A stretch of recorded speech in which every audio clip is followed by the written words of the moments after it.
qabxii jireenya keenyaaf murteessaa ta'an irratti har'a mari'anna. Inni tokkoffaani gara jireenya keenyaa rakkinni dhiphinni yeroo dhufu dhiphachuurraa malamalachuu falafalachuu wanta sana keessaa haala kamiif akkamiin ba'uu akka dandeenyu yaaduu malee yaadda'uun tokkoffaa gammachuu keenya nu sarba yookiin gammachuu keenya nu jalaa hata. Lammaffaa fayyaa keenya irratti rakkina uumuu danda'a. Inni sadaffaan immoo yeroo keenya nu jalaa saama. Kanaaf jireenyi keenya qormaata keessa yeroo gallu yookiin immoo gaaffiin adda addaa wanti nu dhuphisu wanti nagaa nu dhawu gara jireenya keenyaa yeroo dhufu falarratti haa xiyyeeffannu mala haa malannu wanta sana keessaa haala kamiin ba'uu dandeenya jennee haa yaannu malee yaadda'uun dhala namaadhaaf wanta barbaachisaa miti. Qabxiin koo inni lammaffaa of jaallachuu. Namni hundumtuu of jaallachuutu sarara jiraata. Obbolaa koo yeroo duunu akka dagatamnu itoo sirriitti nu galee hammam akka of jaallachuu qabnu hubanna turre. Dhalli namaa hundumtuu jalqaba jaalala ofirraa jalqabuutu sarara jiraata. Namni hammi jaalala isaa kan inni beekamu hamma of jaallaturraadha.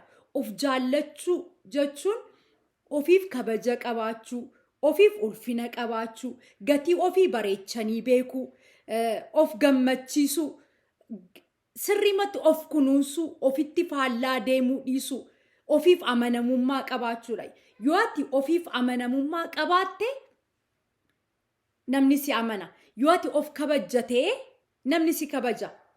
Yoo ati of jaallattatee namallee jaallachuu dandeessa. Hamma jaalala keeti hamma onneen kee jaallatu yookiin jaallachuu danda'u of jaallatteetudha. Ofirratti kanati madaaluu qabdu yookiin hamma jaalala keeti kanati madaaluu qabdu of jaallachuurraa ofirraa jalqabdeetudha. Kanaaf obboleessa koo obboleettii koo of jaallachuu irraa jalqabu ofii keenyaaf gatii guddaa haalaan ofaa kunuunsinu yeroo nuun dabarre takkaama jiraanne dabarra waan ta'eef jaalalas ofirratti haa shaakkallu ofii keenya ofaa kunuunsinuun dhaamsa koo isa guddaadha. Inni sadaffaa wanti jechuu barbaadu jireenya keessatti yeroo jiraannu yeroo guddachuudhaaf tattaafannu jireenya keenya jireenya nama kamii wajjiniin dorgomuu yookiin dorgomsiisuurraa ofaa qusannu. Jireenya keenya jireenya nama biraa wajjiniin wal dorgomsiisna yoo ta'e rakkina keessaa ba'uu hin dandeenye keessa of gashinee jechuudha. Jireenya keenya kan nuun dorgomsiisuu qabnu nu wajjiniin kaleessaa keenya wajjiniin yoobdaar kaleessarraa har'a caaltee argamteetti yoo ta'e har'arra immoo boor fooyyee argamuudhaaf boor caalee argamuudhaaf boor isteeppii tokko gara fuulduraatti siqee argamuudhaaf har'a hojjechuun qaba jedheen malee jireenya koo keessatti jireenya koo haala kamiiniyyuu madaallii kamiiniyyuu jireenya namaa wajjiniin wal dorgomsiisuu hin qabu. Wal dorgomsiisuu hin qabnu. Jireenya keenya jireenya nama biraa wajjin guyyaa wal dorgomsiisuu jalqabne akka baluu gochuun qaba. Wanta abaluun godhate godhachuun qaba. Yoo hin jannatee jireenya keenya rakkina keessaa ba'uu hin dandeenye. Keessaa gashinee jechuudha. Yookiin immoo sammuu keenya keessaa gaaffii hiikamuu hin dandeenye. Gaaffii deebii argachuu hin dandeenye. Keenya jechuudha. Haala biraadhaan nagaa of dhorkuu.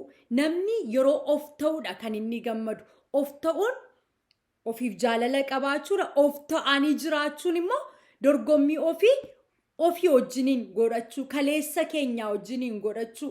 Har'a wanta jirurraa bor caalnee argamuudhaaf. Kaleessa keenyarra har'a fooyyofnee argamuudhaaf malee abaluun kana godhateefaan kanan godhadha. Abaluun kana godhatteefaan kanan godhadha jennee jireenya keenya jireenya namaa wajjiniin wal dorgomsiisuun jireenya namaa jeeqaa nagaa nama dhorka hirriba nama dhorka wanta hedduudhaaf nu saaxiluu danda'a waan ta'eef obbolaa koo jireenya keenya jireenya namaan wal madaalsisuurraa haa qusannu. Akkas jedha mammaaksi Oromoo akka abaluun sirbaani morma nama jallisaa jedha. Akka mana keenyaatti saayilii jireenya mana keenyaan haa jiraannuun gorsa koo isa guddaadha. Inni ittaanu addunyaa kana irratti yeroo jiraannu wanti dhala namaa hundumaaf walqixa kenname tokko yeroodha. Yeroo keenyatti haalaan haa fayyadamnu. yeroo keenyatti haalaan fayyadamuu jechuun yeroo keenya wanta ta'u irratti gubuu, wanta hin taane irratti yeroo keenya gubuu dhiisuu, bakka hin taanetti gubuu dhiisuu, wanta nu fayyadu, wanta nu ceesisu, wanta nu baasu irratti yeroo keenya gubuu. Yeroo ofii jechuun umurii ofii jechuudha. Umuriin ofii immoo qarshiidhaan hin shallagamu, hin jijjiiramu. Yeroon ofii umurii ofiidha. Umuriin keenya jireenya keenyadha, eenyummaa keenyadha. So yeroo keenya hamma wanta hin taane irratti gubne, hamma suusii adda addaa, araadaa adda addaa, wanta adda addaa irratti dabarsine umuriin keenya akkasuma deemaa deemti. Kanaaf yeroo keenya haalaan itti fayyadamnu. Wanti tokko akka nun baasne itoo beeknu yookiin akka waliin hin ceene itoo beeknu yeroo keenya waliin gubuurraa ofaa qusannu. Yeroo keenya bakka ta'uuf wanta nu ta'u irratti qofa haa dabarsinu. Boor akka gaabbiidhaan quba hin ciniinneefi jechuudha.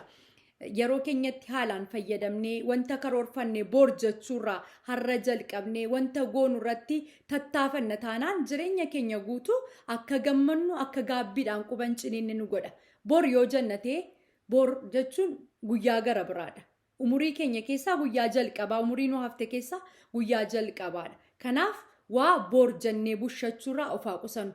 Yeroo keenya bakka hin taane nama hin taaneef kennu, bakka hin taanetti guburraa adaraa of haa qusannu. Yeroo keessanitti haalaan fayyadamaan jechuu barbaada.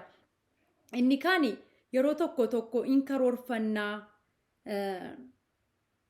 in dhiphannaa, wanta sana raawwachuudhaaf ganamaa galgala hirriba dhabnaa. Obbolaa koo yoo yaadattu ta'e yeroo baay'ee jireenya keenya keessatti gaariin baay'een nu quunname nuun dhiphanneef miti. Nuun karoorsinee toon taane Rabbi nuuf karoorsee itti jiraachaa jirra. Kanaaf yeroo wanti nu dhiphisu, wanti nu cinqu, wanti nagaa nu dhorku gara keessa gallu Rabbi akka karaa sana keessaa nu baasu qabu baruu danda'utu nurra jira. Waaqayyo karaa akka qabu, waaqayyo sana keessaa nu baasu akka qabu baruutu nurra jira. Kanaaf jireenya keenya keessatti yeroo hundumaa yeroo gammannus ta'e yeroo dhiphannu kan nun ilaaluu qabnu Rabbi keenya akka amantii keenyatti waaqa keenyatti hirkachuu, waaqa keenyatti kooluu yoo gallatee yoomiyyuu eenyuyyuu boquu keenya gadi qabuu hin danda'u. Eenyuyyuu gammachuu keenyaaf gadda keenya irratti murteessuu hin danda'u. Eenyuyyuu gadiif oolama qabuu hin danda'u. Jireenya hunda keenyaa keessatti kan namni abdii nutti kutate miti. Numti ofii keenyaaf illee si'achaan hin ta'u jennee taanee waaqayyo nu ceesisee mata duree nu godhee argineerra. Kanaaf obbolaa koo addunyaa kana irratti nagaa qabna yoo ta'e hamma nagaa qabaattetti, hamma fayyaa qabaattetti, hamma lubbuun si keessa jirtutti wanti hin dabarre hin jiru. Rakkina har'aa miti, dhiphina har'aa miti, gaaffii har'a deebii dhabee miti, abjuu har'a hiikaa dhabee miti, ba'aa har'a nurraa bu'ee nurratti tuulamee nutti ulfaatee miti.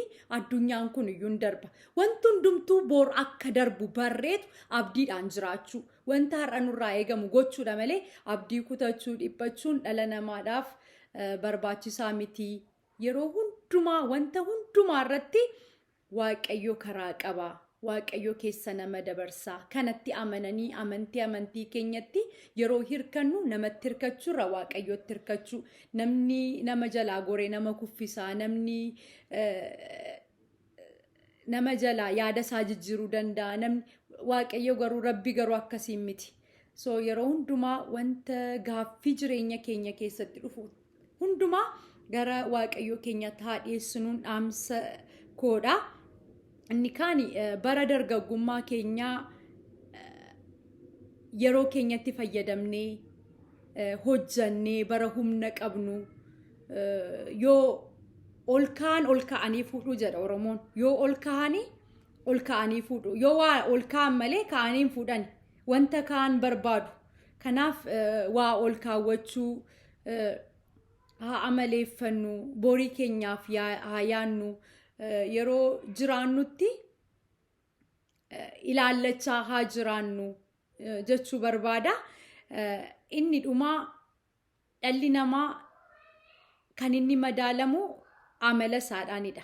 Namni namummaa isaadhaan madaalama. namni namummaa qabaachuun barbaachisaadha.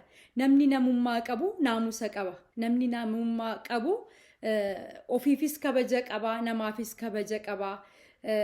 Namni namummaa yoo qabaate namni nama jedhama.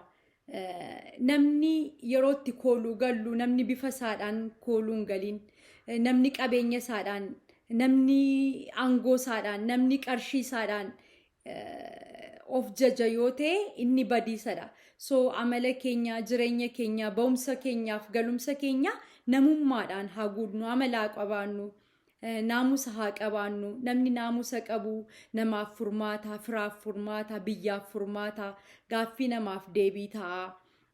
Hamma dandeenyetti namummaa yoo qabaanne namaaf kiyyoon taanu, namaaf furmaata taana, namaaf gaaffiin taanu, namaaf deebii taana. Jireenya namaan jeeqnu, jireenya namaaf nagaa buusna, biyyan jeeqnu biyyaaf nagaa buusna. Kanaaf obbolaa koo yeroo hundumaa jireenya keenya keessatti wantin adaraa isiniin jechuu barbaadu naamusa haa qabaannu. Dhalli namaa naamusa qabaachuun hedduu barbaachisaadha. Naamusa dhabuun maatii diigaa, naamusa dhabuun jireenya diigaa, naamusa dhabuun biyya diigaa, naamusa dhabuun bakka amantiillee diiga. Wanta baay'ee hin diiga malee ni ijaaru. Nuun warra diigan itoo hin taane warra ijaaran haa taanu, warra wal gorfatan haa taanu, warra walitti dhagaa darbatan, warra walitti quba qaban itoo hin taane warra quba wal qaban haa taanu. Jireenya keenya keessatti hundi keenya ani jennee itoo namatti quba hin qabiin ofii keenya gaheen koo akkamittiin hin ba'achaa jira, maalan gochaa jira, maalan dubbachaa jira, wanti hin dubbadhu hin jeeqamoon ijaara, hin diigamoon ijaara, nama sakaalaan jira moo ceesisaan jira, namatti dhagaa darbachaan jira moo dhagaa jalaa fuudhaan jira, gufuu ta'aan jira moo gufuu jalaa kaasaan jira jennee hundi keenya wanta goonu ba'umsa keenyaaf galumsa keenya irratti wanta goonu hundumaa irratti akka of ilaalaa deemnuun adaraa jechuu barbaada. Obbolaa koo umurii nu hafte yookiin umurii keenya addunyaa kana irratti nuuf kennamte itoo sa'aatiidhaan akkasittiin shallagne argine addunyaan kun akka ishee wanta tokko hin taanedha kan sirriitti hubannu. Umurii keenya gabaabduu kanaaf maaliif seenaa gaarii dhiisnee hin dabarru?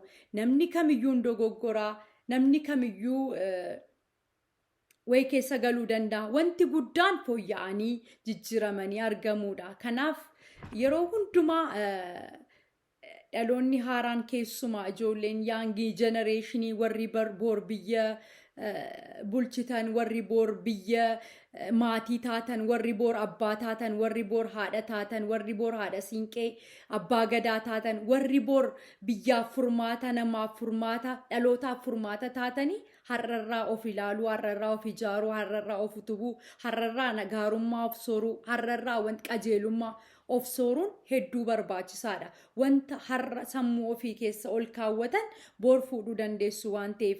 Kanaaf obbolaa koo hundi keessan, hundi keenya bara keenyatti, jenereeshinii keenyatti, umurii keenyatti rabbi hunda keenya furmaata nu haa taasisu.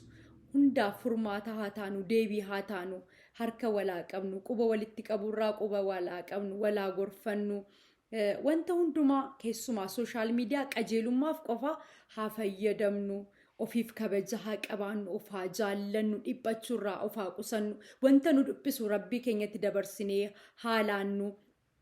Yeroo keenya seeraan haa fayyadamnu jechuu barbaada. Dhaamsiin har'a isiniif qabu kanadha. Akka xiqqoo isheerraa hubattan, irraa barattan abdii guddaan qaba. Haga dhumaatti wanta na dhaggeeffattaniif horaa deebanaa naa jiraadhaa. Guyyaa gaarii qabaadhaa. Sagantaa ittaanutti hamma walitti deebinutti nagaatti. Kaayyoon keenya qajeelummaa sammuu namaa sooruudha. Sooshaal miidiyaa wanta gaariif qofaa fayyadamnu, ittiin walaa barsiifannu, ittiin walaa gorfannu, karaadhaan walaa deeffannu. Nuuf galchaa. Nagaatti.